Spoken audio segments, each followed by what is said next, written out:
temporal que dure no período que a comissão estiver funcionando, de modo que as manifestações dos membros da comissão, as suas opiniões, seus votos, não sejam passíveis no que diz respeito ao exercício da sua função, de qualquer tipo de responsabilização de nível penal ou de qualquer outra natureza.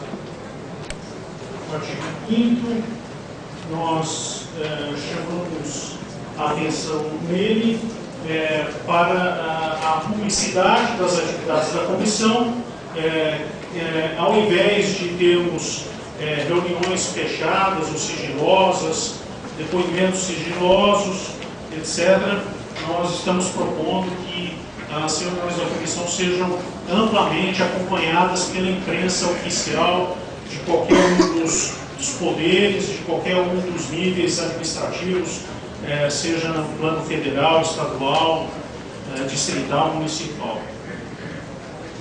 Artigo 6º, só alteração de redação. Artigo 7º é o mesmo caso, em coerência com sugestões que já fizemos anteriormente. Artigo 8º, na mesma linha. Nós propomos acrescentar um novo artigo 9º, né? E dando a autonomia administrativa para a comissão funcionar, de modo que ela tenha recursos próprios e não dependa financeiramente de um outro órgão do Estado, de um outro órgão de governo, para que ela possa atingir os seus objetivos. O dispositivo seguinte é o antigo artigo 9º, que agora fica com o artigo 10. O que nós fizemos é assim: como consideramos importante ampliar o número de integrantes, de membros da comissão, esse artigo 10, ele trata da estrutura administrativa para a comissão funcionar, e também dobramos, portanto, os respectivos cargos que estão previstos na lei, para que os membros da comissão sejam atendidos satisfatoriamente.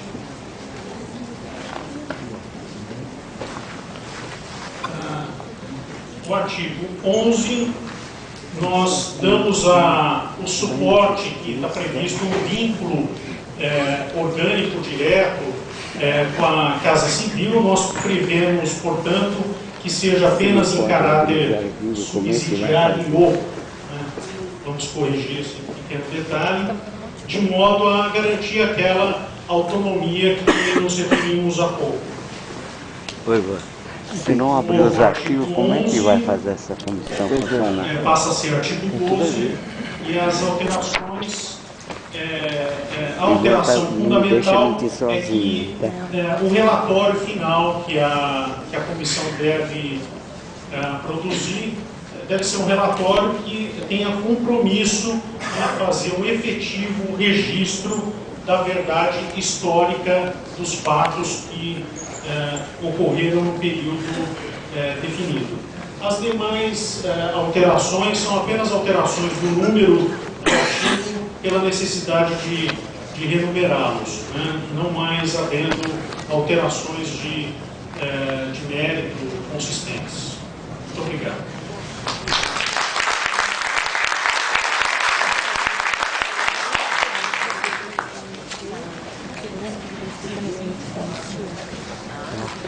Eu me enganei, fui parar lá no fórum, é o mês que vem. Você foi para lá? Você foi para lá? Bom, então foi apresentado Eu achei que era hoje. a lei e as propostas que a deputada Leotina incorporou, principalmente originárias, principalmente da Comissão de Mulheres e Experiências Políticas e de toda a sociedade civil que encaminhou essa lei. Tirei isso e era hoje. Eu não olhei. Depois que cheguei lá, fui procurar tudo, fui na segunda lá. Falei, bom, então deixa passar em É uma pessoa que tanto a Luísa como eu, como várias pessoas, consideramos uma mulher que é um dos símbolos da resistência à ditadura. Eu queria convidar a companheira Clara Chaves. Não é de ser que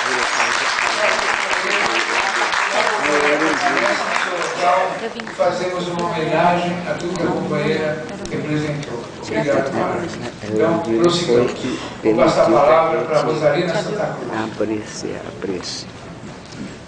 Tem que ter sem fio para ela poder ficar mais à vontade. Por favor. Ela já se adapta.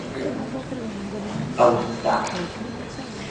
Então, eu até escrevi, eu nunca falo escrevendo para tentar ser mais objetiva. Queria inicialmente saudar os presentes, a mesa, agradecer a iniciativa do deputado Adriano Diogo. Não sei. Isso quem pode te falar, aquele menino que você Ao falou com iniciativa do deputado Adriano Diogo e a nossa porta-voz oficial, a companheira Luísa Landina, a coletivo de mulheres, dos familiares de São Paulo, que ficaram com nossa interlocutora nessa questão. Como uma das famílias fundadoras da comissão e familiares dos desaparecidos políticos, e também participou naquele ali. Mulheres de São Paulo, por uma comissão da verdade e da justiça, venho aqui nesta audiência fazer algumas considerações sobre essa nova etapa que é a criação da comissão da verdade e da justiça. Como familiar de Fernando Santa Cruz, nossa luta pelo esclarecimento das circunstâncias do seu assassinato e da ocupação do seu cadáver começa em 1974, quando Fernando, estudante de Direito da Universidade Fluminense, funcionário recente do DAE de São Paulo, foi preso numa rua do Rio de Janeiro aos 25 anos, junto com seu companheiro Eduardo Collier. Os dois desapareceram e até hoje nós temos poucos indícios que mostrem, que esclareçam as condições do seu desaparecimento, de onde estão o seu resto na casa. Nunca mais foram vistos. E eu pergunto, hoje, eu tenho perguntado sempre que retomamos essa luta, já faz 40 anos. Por que nós continuamos aqui? Nós, eu falo, Clara, Ivan, Carlão, Rita, Crimeia, todos os outros companheiros políticos, todos que estão nessa luta há tanto tempo. Por que nos mantemos? Mantemos porque queremos encontrar restos mortais com os nossos parentes, porque fomos torturados. Eu acho que não, essa luta é muito maior. É uma luta coletiva, é uma luta que nos une a não só os 147 desaparecidos e os milhares de torturados aqui no Brasil, mas nos une à Argentina, ao Uruguai, ao Chile, a todos os países, quase 39 países já fizeram comissão de verdade em seus países. Nos une a nossa condição humana e a nossa condição de ter vivido as atrocidades da ditadura, que não foi só no Brasil. E esse é um resgate não só da nossa história, é um resgate da nossa humanidade. E eu acho que é preciso dizer que o Brasil, embora muito mais atrasado do que os demais países em relação a esse assunto, nós avançamos. Não podemos negar que a promulgação da lei da anistia foi um avanço, com toda a ideia de reconciliação, e como veio a lei da anistia, onde havia um parágrafo que se dizia crime de sangue não vai ser anistiado, tanto que todos os companheiros que tinham chamado de crime de sangue, que era sequestro de embaixador, sequestro de pessoas, de bens, tinha desapropriado ou tido alguma ação que resultou em morte, esse companheiro não foi anistiado no texto da anistia, foi anistiado pela Câmara, né, no intuito logo depois da anistia. Então a anistia foi um passo importantíssimo, não é? Depois nós tivemos a lei de 95, onde foi reconhecido que nossos familiares, os mortos desaparecidos brasileiros, eram fruto de um terrorismo de Estado. No momento que o Estado reconhece a morte dessas pessoas e dá às nossas famílias o seu atestado de óbito. Não é? Mas não tínhamos ainda o esclarecimento desses fatos. Tínhamos sim a condição de que eles foram mortos e mortos pela ditadura. Não podemos negar que a lei reparadora, que está reparações econômicas de 2002, não tenha sido uma vitória também e um avanço. Foi. A Comissão de Anistia continua até hoje funcionando, que é importante, que foi um avanço. Nós não podemos negar, não foi um avanço, os livros publicados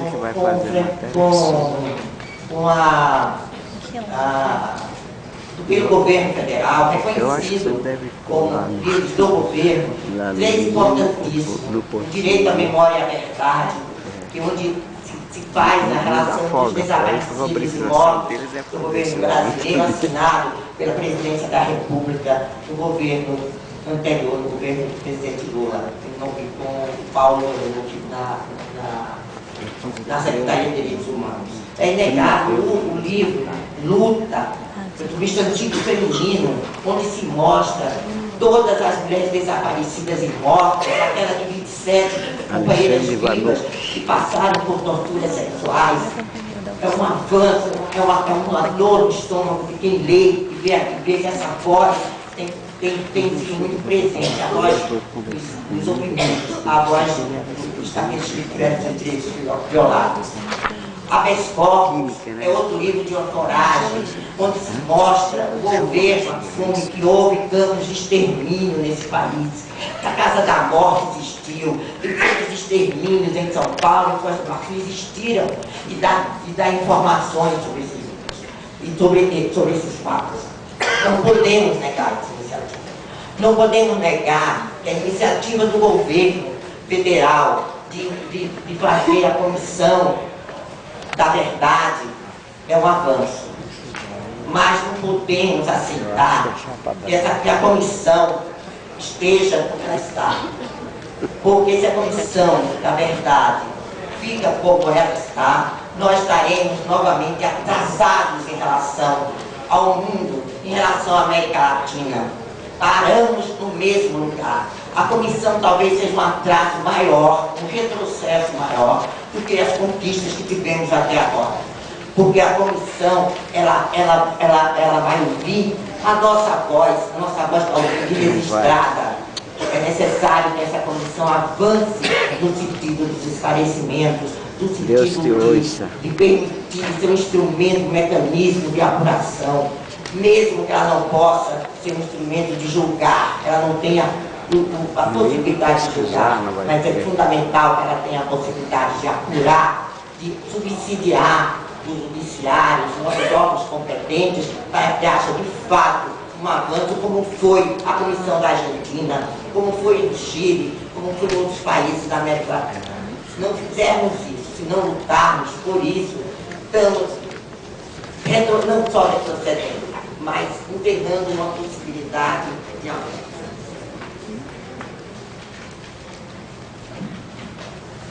Eu vou voltar aqui ao meu texto. A comissão falei, né, a Comissão da Verdade na Argentina, que se titulou Uma Comissão pela Busca dos Desaparecidos Políticos. Teve duas lá, né? Então, teve duas já comissões na Argentina. O seu próprio título diz que sua prioridade. Assim como a nossa reabilitação e a nossa comissão, a nossa primeira reabilitação é que ela tenha foco, que ela tenha prioridade. Porque se a comissão funcionará por 2 anos, se ela não tiver foco e não tiver prioridade, ela pode não chegar a nada, não queremos apenas descrever as nossas situações, estudar, eu acho, não exaustivamente, mas descrita. É preciso que a gente avance com foco. E o foco não pode ser, como a comissão coloca, de 46, primeiro período, né? De 46 a 85. Tem que ser foco em 64 e 85, que é onde houve as maiores violações de direitos humanos. O foco tem que começar pela questão dos desaparecidos políticos, pelos mortos, não nada que nos diga pessoalmente, pelos mortos, pelos desaparecidos, pelo caso do Araguaia. O caso do Araguaia é um absurdo, até hoje nós não sabemos o que aconteceu no Araguaia. Sabemos dos 69 militantes que lá morreram e foram ocultados os seus cadáveres, mas não sabemos, sabemos até muitas coisas, mas não temos possibilidade de apurar, de esclarecer. O caso do Araguaia, o caso dos 147 desaparecidos, é o foco da nossa comissão. E mais, os campos de extermínio tem que ser o foco da nossa comissão. Não podemos começar pelos boicotes ou pelo DOPS, temos que começar pela Casa da Morte de Petrópolis, que foi denunciada na década de 80, e até hoje é uma incógnita, é uma nuvem. Onde estão os companheiros mortos na Casa de Petrópolis? Quem eram as pessoas, os militares que ali atuavam? São os mesmos do boicote, são os mesmos. Eles precisam ser ouvidos. Nós temos vários nomes de policiais que aí passaram. Quem é a Casa da Morte? O que é a Casa da Morte? O que é os sítios e extermínios de São Paulo? Temos testemunhas, temos indícios, precisamos apurar isso aí. Como se apurou na Argentina, como se apurou no Chile, como se apurou em outros, na África do Sul, em outros países que tiveram também campos de extermínio. E Foz do Iguaçu e muitos outros irmãos para dizer quanto exaustivamente ele tem discutido isso. O livro Habeas Corpus aponta essa questão. Precisamos investigar, precisamos ouvir, precisamos apurar. E a comissão tem que ter essa coragem de começar por essas feridas. Ela não pode começar abertamente, ouvindo as vítimas, ouvindo os torturadores que não estão centrais, em fato centrais. Não é? Então, isso eu acho que, se não tivermos foco e prioridade, nós não vamos muito longe numa comissão que durará 2 anos e que tem 7 membros e 14 funcionários. Essa é a segunda questão.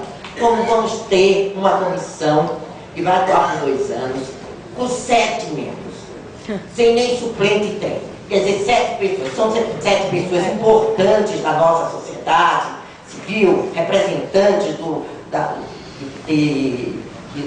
expressivos. Eles vão trabalhar quantas horas por dia e por noite para dar conta do que eu disse aqui? Quantas horas?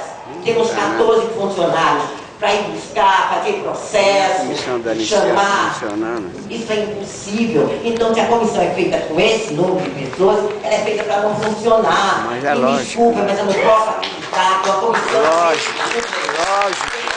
É para não funcionar, é só para americano ver. Para o EA ver. Isso é uma prioridade. Maquiagem. Outra É maquiagem. É maquiagem. Por tudo que eu tenho dito, outra questão é a autonomia da comissão. O objetivo e a função dessa comissão. Ela fica pouco clara no projeto. Por quê? Porque a comissão é para ouvir a voz das vítimas. Não em nenhum momento, é para recuperar a memória, é para recuperar a verdade. Isso estamos fazendo. Quantos memoriais de existência existem nesse país? A comissão não é para só resgatar a verdade e memória. A comissão é para investigar, é para apurar. Se assim não fizermos, para mandar para os tribunais ser julgado, coisa que não fizeram com a gente. O bonde da história e a comissão ficará no que já temos. Não vai avançar. Eu acho que essa questão que está claro no artigo 4, por tudo isso não podemos aceitar também, né? Por tudo isso não podemos aceitar o parágrafo 4 do artigo 4, que determina que as atividades da Comissão Nacional da Verdade não terá caráter jurisdicional ou persecutório. Por que esta relação defensiva? Porque toda vez que falamos disso, seja numa comissão de seja em qualquer debate, temos que dizer primeiro, não somos revanchistas, não vamos perseguir ninguém, não precisamos dizer isso, não precisa ter essa frase numa lei que institui a nossa Comissão da Verdade. A comissão, eu acho que isso é sempre um caminho da defensiva, da recuado, e a nossa proposta, a redação de que a comissão deve ter poderes para apurar a responsabilidade pela grave violação dos direitos humanos no período de 64 a 85. Deve sim ter poder e autonomia para convocar e dever legal para enviar um relatório final circunstanciado aos órgãos competentes do Judiciário para que conclua as apurações dos fatos jurídicos e suas circunstâncias e seus autores. É papel da comissão subsidiar órgãos competentes do judiciário para que seja possível, sim, a punição como houve em demais países. É a hora da gente avançar no sentido da apuração e da punição. Nós não queremos punição, queremos julgamento. Punição é a é mais óbvio que queremos uma comissão de verdade legítima e que tenha justiça, que atinja tais propósitos. Ela não poderá ser composta por apenas os membros que ela tem. E ela não poderá ter, como tem seu texto, sigilo das informações. Ao contrário, nós queremos uma comissão pública, queremos publicizar essas questões, porque quanto mais ela for pública, mais ela vai poder responder aos seus reais objetivos, que é desvelar, que é investigar, que é tornar público as graves violações de direitos humanos no nosso país. Então não pode ter sigilo, ao contrário, temos que exigir que a comissão seja acompanhada pelos meios de comunicação, inclusive do Senado, da Câmara, que possa acompanhar todas as suas sessões para que se torne público, porque ali e com garantia as testemunhas que ali façam seus depoimentos. E outra coisa que é inegociável, não podemos negociar, é que haja nessa comissão, e não há um projeto de lei de justiça, já que não há uma coisa direta, que haverá, mas há um subtexto, a possibilidade de ter militares na comissão. Me desculpe os militares jovens, democráticos, que possam existir nas nossas forças armadas, mas nenhum membro da instituição Forças Armadas Brasileiras e elementos da nossa segurança pode participar dessa comissão. Por quê? Porque pessoas, setores e a própria instituição está em julgamento. Então essas pessoas não podem fazer parte para garantir a imparcialidade, para garantir que essas pessoas, essas próprias pessoas que ali estejam, sejam constrangidas a dar depoimento, ferindo a sua hierarquia. Exatamente. Então, isso não pode ser. Não funciona. Sejam eles democratas, sejam de outra linha, eles não podem, como instituição, estarem presentes na comissão de anistia. Então, muito bem! Muito bem! Eu refiro às modificações propostas por nós para o projeto de lei, são simples e poucas, mas para mim elas são essenciais. Ignorá-las ou abdicar de incorporá-las, ao meu ver, compromete todo o processo de esclarecimento, apuração e responsabilização dos crimes de violação de direitos. E pior ainda, eu acho que se está apostando em um retrocesso muito grande se a gente não considerar essas questões, o governo federal não considerar essas questões ao aprovar a lei. Por isso, eu sou contra que a lei seja aprovada sem uma discussão, ou pelo menos sem um substitutivo que coloque essas questões. Ouvindo as Eu acho entidades. que isso é o essencial que eu queria Fala, Pivete. colocar.